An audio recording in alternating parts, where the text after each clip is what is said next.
तो हेलो दोस्तों, स्वागत है आपका आपके चैनल डी के स्टडी पॉइंट में। और आज हम आपके लिए लेकर आए हैं एक नई वीडियो, ठीक है, जिसका नाम है योग और जीवन शैली। योग और जीवन शैली, आज हम बात करेंगे योगा और जीवन शैली के बारे में इस चैप्टर में। तो आप जैसा कि जानते ही हैं कि जो हमारी जो लाइफ स्टाइल है या फिर उसमें जो योगा है वो बहुत ही इम्पोर्टेंट रोल प्ले करता है। और ये जो है वो बहुत ही आवश्यक होता है, जो कि हर इंसान को करना चाहिए, क्योंकि इसके बहुत से फ़ायदे होते हैं जो कि हम चैप्टर में पढ़ने ही वाले हैं। तो अब हम सबसे पहले हम ये देख लेते हैं, ये बात जान लेते हैं कि जो योग है वो असल में जो उसका मतलब है वो है क्या। तो जो योग है वो संस्कृत भाषा के युज शब्द से लिया गया है, ठीक है। तो योग किससे लिया गया है? ये जो शब्द है ये एक संस्कृत भाषा के शब्द से बना है, जो कि वो शब्द क्या है? युज है, ठीक है। उस शब्द से लिया गया है योग, युज से लिया गया है योग, जिसका जो अर्थ होता है, यानी कि युज का अर्थ होता है जोड़ना और मिलाना। ऐसे कह सकते हैं हम कि आत्मा और परमात्मा का मिलन ही योग है। एक हम ऐसी भी कह सकते हैं, ये डेफिनेशन हो सकती है। अब हम इसमें कुछ परिभाषाएं देख लेते हैं, योग की कुछ परिभाषाएं अब हम जान लेते हैं कि योग की कुछ परिभाषाएं कि क्या होंगी, ठीक है। तो अब हम सबसे पहले बात करते हैं, जो योग का अर्थ है वो मानसिक उतार चढ़ावों पर नियंत्रण करना है। तो जो योग है उसका मतलब क्या होता है? जो हमारे जो दिमाग में ये चीज़ें या मतलब कोई नेगेटिव थॉट या पॉजिटिव थॉट या फिर क्या नाम है, हमारी जो भी ये दिमाग में अलग अलग सोचते हैं हम या कुछ भी करते हैं, तो ये जो हम विचार आते हैं हमारे दिमाग में, तो इन सबको हम योग के द्वारा नियंत्रित कर सकते हैं। ऐसा ये किसका कहना है? ये पतंजलि का कहना है, ठीक है। पतंजलि एक ग्रंथ है और एक वैसे बाबा रामदेव की कंपनी भी है। तो और दूसरी परिभाषा जो है वो ये है कि योग समाधि है, ठीक है। तो योग समाधि है, ये कौन कहता है? ये कहते हैं वेद व्यास जी, ठीक है। वेद व्यास जी का कहना है कि जो योग है वो एक समाधि है। और तीसरी परिभाषा जो है, योग दुखों तथा पीड़ाओं से मुक्ति का मार्ग है, ठीक है। तो ये हमें भगवत गीता के अनुसार है, ये हमें बताया गया है कि जो योग है वो दुख तथा पीड़ाओं से मुक्ति का मार्ग है। और भगवान ने व्यक्ति की एकता ही योग है, यानी कि भगवान से व्यक्ति की एकता, यानी कि एक साथ होना ही क्या है? ये योग है। ये कौन कहता है? ये कृष्ण भारती कहते हैं, ठीक है। तो अब ये मैंने आपको कुछ परिभाषाएं दिखाई हैं, जैसे कि ये मैंने कुछ आपको 4 परिभाषाएं दिखाई हैं। तो इसमें से आप कोई भी एक याद कर सकते हैं, आपकी मर्जी है, जो आपको बेटर लगे आप वो याद कर सकते हैं, ठीक है। तो योग का महत्व, तो अब हम सबसे पहले ये बात करेंगे कि जो योग है उसका महत्व क्या है, ठीक है। ये इतने सारे हम योग पढ़ रहे हैं, ये क्यों पढ़ रहे हैं? या हम या हमारे जैसे बहुत से लोग हैं, वो अपनी लाइफ में योगा करते भी होंगे, ठीक है। तो वो क्यों करते हैं? अब ऐवे ही तो करते नहीं होंगे, अब उन्हें कुछ फ़ायदा होता है जभी तो करते हैं।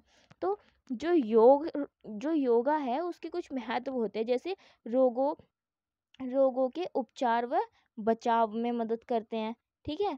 तो जो योगा उससे क्या होता है? रोगों के उपचार होते हैं और बचाव होता है, ठीक है। जैसे कि रोगों के उपचार और बचाव में मदद करते हैं, जैसे अगर हमें कोई बीमारी होने वाली है तो उससे पहले हम कोशिश करते हैं कि वो बीमारी हमें ना हो, वो रोग हमें ना हो, हम कोशिश करते हैं। पर अगर फिर भी वो रोग हो जाए तो उससे बचने के उपाय ढूंढते हैं, ठीक है। जिससे कि और अगर हम योगा करते हैं तो योगा करने से हमारी जो रोग प्रतिरोधक क्षमता होती है वो बढ़ जाती है, जिससे कि हमारे को जो रोग होने की संभावनाएं होती हैं वो कम हो जाती हैं। आसा अब दूसरा पॉइंट जो हम देखेंगे वो है आसन को ठीक करना, ठीक है। तो आसन को ठीक करने से मतलब ये है, जो आसन होते हैं वो 2 तरीके के होते हैं। एक आसन मैं आपको इस चैप्टर में ही बताऊंगी, जिसका अर्थ होता है कि लंबे समय तक सुखपूर्वक बैठने की स्थिति, ऐसी स्थिति जिसमें आप लंबे समय तक बैठ सके आराम से बिना किसी परेशानी के। और एक आसन वो होता है आसन, उसे हिंदी में भी आसन और इंग्लिश में भी आसन ही लिखा जाता है। पर जो आपका फिजिकल का पेपर होता है उसमें एक वर्ड होता है आसन और उसका मतलब होता है पोस्चर। ठीक है, एक आसन जो होगा वो लंबे समय तक सुखपूर्वक बैठने की स्थिति, जिसमें जो ये वाला आसन है वो हिंदी में भी आसन ही लिखा आएगा और इंग्लिश में भी आसन ही लिखा आएगा। पर जो मैं आपको बता रही हूँ चलने फिरने का तरीका या किसी तरह से बैठने उठने का तरीका, ये जो होता है ये आसन होता है, इसका मतलब होता है कि पोस्चर।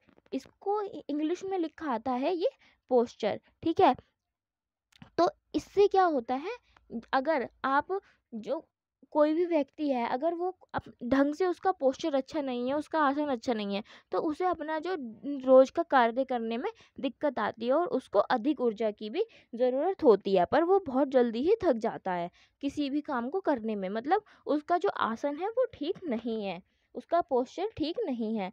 अब ऐसी ही है स्थूलता को कम करना। ठीक है, स्थूलता को कम करने का मतलब ये है कि स्थूलता को कम करना मतलब स्थूलता का अर्थ होता है मोटापा। ठीक है, तो मोटापे को कम करना या स्थूलता को कम करने का मतलब ये है कि अगर कोई व्यक्ति है और वो योगा करता है तो उसका जो मोटापा है या उसको ये बीमारी है ओबेसिटी की, वो कम की जा सकती है। उसके लिए जो एक वज्रासन होता है वो बहुत ही इम्पोर्टेंट रोल प्ले करता है और वो बहुत एक अच्छा आसन है जिसे हर कोई कर सकता है। और अब हम बात करते हैं लचक में वृद्धि की। तो जो योग करने से क्या होता है, लचक में वृद्धि होती है। लचक में वृद्धि होती है जिससे कि, और ये योग करने के कारण ही होती है, जिससे कि जो इंसान का शरीर है वो बहुत ही फ्लेक्सिबल हो जाता है और जो लचक में वृद्धि हो जाती है, और उसको जो है लचक में वृद्धि होने से जो चोट लगने की संभावनाएं होती हैं वो कम हो जाती हैं। ठीक है, अब एकाग्रता में वृद्धि। तो योग करने से हम जो योग करते हैं उसमें भी हम ध्यान भी लगाते हैं। ठीक है, तो ध्यान लगाते हैं तो जिससे क्या होता है, हमारी एकाग्रता में यानी कि कंसंट्रेशन की जो पावर होती है वो ज़्यादा हो जाती है, वो ज़्यादा बढ़ जाती है। अब हम बात करते हैं आसन के बारे में, जैसा कि मैंने आपको पहले ही बताया था। ठीक है, तो आसन क्या है, आसन जो है वो लंबे समय तक सुखपूर्वक बैठने की स्थिति है। ठीक है, तो आसन क्या है, लंबे समय तक सुखपूर्वक बैठने की स्थिति, यानी कि हम लंबे समय तक सुखपूर्वक यानी आराम से बैठ सकें, तो वो स्थिति होती है आसन। ठीक है, अब हम करते हैं आसनों का वर्गीकरण। तो जो आसन होते हैं वो आसन तरह के होते हैं।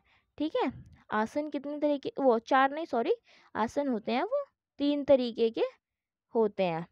ठीक है, तो 3 तरीके के आसन जो है वो कौन कौन से होते हैं, तो पहला जो है वो है ध्यानात्मक आसन, दूसरा है विश्रामात्मक आसन और तीसरा है संवर्धनात्मक आसन।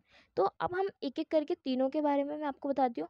तो जो ध्यानात्मक आसन होते हैं ये ऐसे आसन होते हैं जो कि ध्यान लगाने के लिए किए जाते हैं, जिनको जिन जिन आसनों में बैठकर लोग ध्यान लगाते हैं। ठीक है, और ये कुछ आसन होते हैं जैसे कि पद्मासन हो गया, ठीक है, और सिद्धासन हो गया, समासन हो गया। तो इन्हीं आसनों में इंसान को या फिर उस व्यक्ति को जो योगा कर रहा है उसे स्थिर होकर ध्यान लगाना पड़ता है।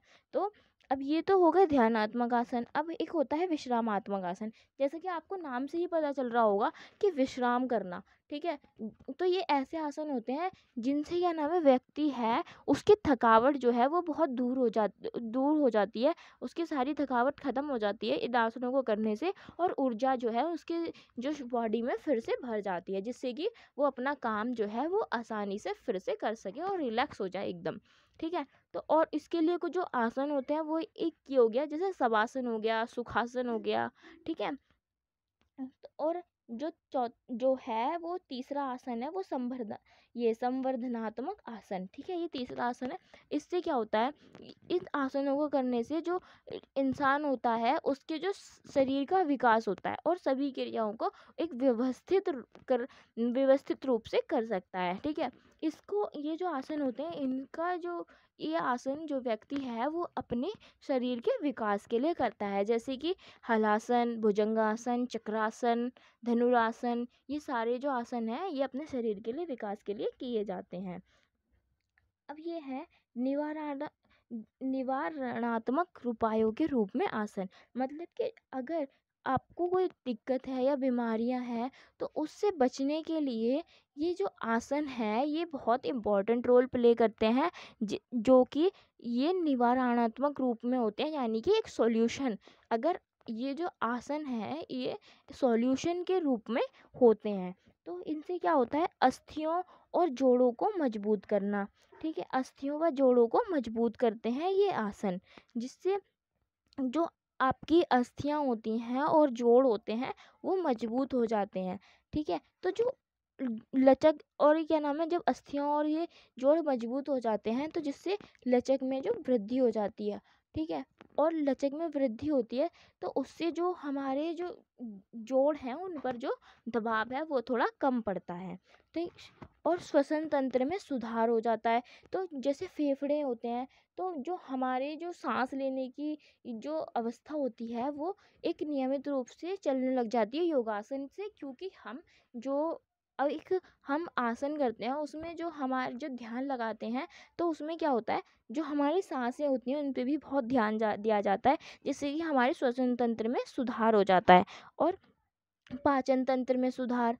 ठीक है, पाचन तंत्र में सुधार का मतलब ये है कि जब हम कोई भी आसन को नियमित रूप से करते हैं तो आसन के कारण भोजन की जो अवशोषण की प्रक्रिया होती है, यानी कि भोजन को पचाने की प्रक्रिया, वो है बहुत कुशल हो जाती है, यानी कि बहुत आसान हो जाती है। जिससे क्या होता है कि जो आपके जो कैलोरीज होती हैं वो पच भी जाती हैं और आपको भूख भी अच्छी खासी लगती है। ठीक है, तो जिससे कि आपको पेट से संबंधित रोगों की समस्या जो है वो कम होती है। ठीक है, रक्त परिसंचरण में सुधार हो जाता है। तो रक्त परिसंचरण में सुधार ऐसे होता है कि जब आप कोई भी आसन को नियमित रूप से करते हो तो आपकी जो मांसपेशी होती है वो ज़्यादा शक्तिशाली हो जाती है और बेहतर ढंग से काम करने लगती है। जिससे क्या होता है, आपके जो स्ट्रोक आयतन होता है या कार्डियक आउटपुट होता है इसमें वृद्धि हो जाती है। तो स्ट्रोक आयतन आयतन और कार्डियक आउटपुट हम 6 चैप्टर में पढ़ेंगे जब उसको डिस्कस करेंगे। ठीक है, तो उसमें वृद्धि हो जाती है जिससे कि आपका जो ब्लड है वो तेज सर्कुलेट होने लग जाता है, जिससे कि क्या होता है, आपके कोलेस्ट्रॉल के स्तर में जो है वो कमी आ जाती है। प्रतिरोधक और क्षमता में वृद्धि हो जाती है। जब हम आपको अभी मैंने बताया था, जैसे ही अगर हम योगा करते हैं तो हमारे को बीमारियां होने का जो खतरा होता है वो कम हो जाता है। क्यों? क्योंकि जो हमारा पाचन तंत्र है वो भी अच्छे से काम करता है, श्वसन तंत्र भी अच्छे से काम करता है, परिसंचरण भी अच्छे से काम करता है। और जो हमारे जो अ, मतलब कि मतलब जो भी हमारी सारी बीमारियां होती हैं जिन चीज़ों से, वही चीज़ें ख़त्म हो जाती हैं। तो जिससे क्या हमारे और हमारी जो रोग प्रतिरोधक क्षमता होती है, इम्यून सिस्टम होता है, वो भी मजबूत हो जाता है। ठीक है, ऐसे ही खेल चोटों से बचाव होता है। अगर आप योगा करते हैं तो जो जैसे कि लचक में वृद्धि होती है, और लचक में वृद्धि होती है तो उससे क्या होता है, जो आपको चोट लगने की जो संभावना होती है वो कम हो जाती हैं, जिसके कारण जो आपका खेल चोटों से या किसी भी प्रकार की चोटों से बचाव होता है। तो आज के लिए इतना ही, और अगले वीडियो में मैं आपको कुछ बीमारियां, यानी कि कुछ समस्याएं और उनके जो सॉल्यूशन में काम आते हैं योगासन, उनके बारे में बताऊंगी। और जो इसका थर्ड पार्ट आएगा उसमें मैं आपको हर एक एक आसन बताऊंगी कि ये आसन कैसे किए जाते हैं, उनकी विधि, उनके लाभ और उनमें क्या क्या सावधानी करनी चाहिए। तो चलिए मिलते हैं नेक्स्ट वीडियो में, जब तक के लिए बाय बाय। वीडियो अच्छी लगी हो तो लाइक कीजिए, शेयर कीजिए, कमेंट कीजिए।